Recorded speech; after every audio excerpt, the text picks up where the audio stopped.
राहता शहरात अल्पवयीन मुलीच्या विनयभंग प्रकरणामुळे संतापाची लाट उसळली असताना पीडितेला न्याय मिळवून देण्यासाठी कठोर कारवाईची भूमिका घेतलेल्या भाजप प्रदेश उपाध्यक्ष तथा माजी खासदार डॉक्टर सुजय विखे पाटील यांनी दिलेला शब्द अखेर पूर्ण झालाय. प्रशासनानं संबंधित आरोपीच्या अनधिकृत बांधकामावर बुलडोझर चालवत कारवाई केली आहे. घटना घडल्यानंतर डॉक्टर सुजय विखे पाटील यांनी पीडित कुटुंबियांची भेट घेत त्यांना न्याय मिळवून देण्याचं आश्वासन दिलं होतं. तसंच महिलांच्या सन्मानाशी खेळ करणाऱ्यांविरोधात कोणतीही दया दाखवली जाणार नाही असा इशारा देखील त्यांनी दिला होता. त्यानंतर पोलीस, महसूल आणि नगरपालिकेच्या प्रशासनानं संयुक्त कारवाई करत आरोपीच्या घरावर बुलडोझर चालवला. या कारवाईमुळे राहता शहरासह संपूर्ण तालुक्यात कायद्याचा धाक निर्माण झाला असून महिलांच्या सुरक्षेबाबत प्रशासन गंभीर असल्याचा संदेश केला. गुन्हेगार कोणताही असो त्याला कायद्यापुढे झुकावंच लागेल ही भूमिका या कारवाईतून अधोरेखित झाली आहे.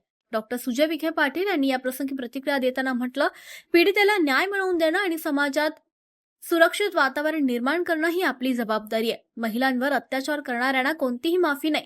कायद्याच्या चौकटीत राहून अशा प्रवृत्तींवर कठोर कारवाई व्हायलाच हवी. दरम्यान या कारवाईचं नागरिकांकडून स्वागत करण्यात येत असून पीडित कुटुंबियांना देखील मोठा दिलासा मिळालाय.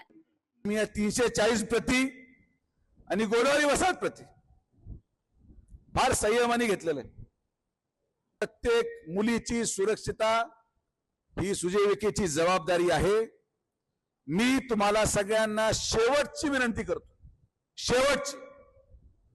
याच्या पुढे जर, मी परत सांगतो, मराठीत ऐकून घ्या, याच्या पुढे जर कोणीही या सगळ्या भागांमध्ये मुलींची छेड काढताना सापडला, कोणीही या भागांमध्ये कुठल्याही प्रकारे मोठे गुन्हे किंवा कृत्य करायचं सापडलं तर स्वतः आतमध्ये जेसीबी घेऊन घर पाडून टाकायला शब्द पण सुजय विखेचा आहे.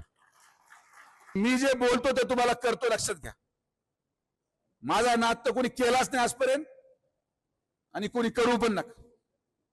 जिथं आमच्या माया बहिणींची सुरक्षतेचा प्रश्न येतो, मी तुम्हाला माझ्या मुलीची शपथ घेऊन सांगतो, मी तुम्हाला सोडणार नाही.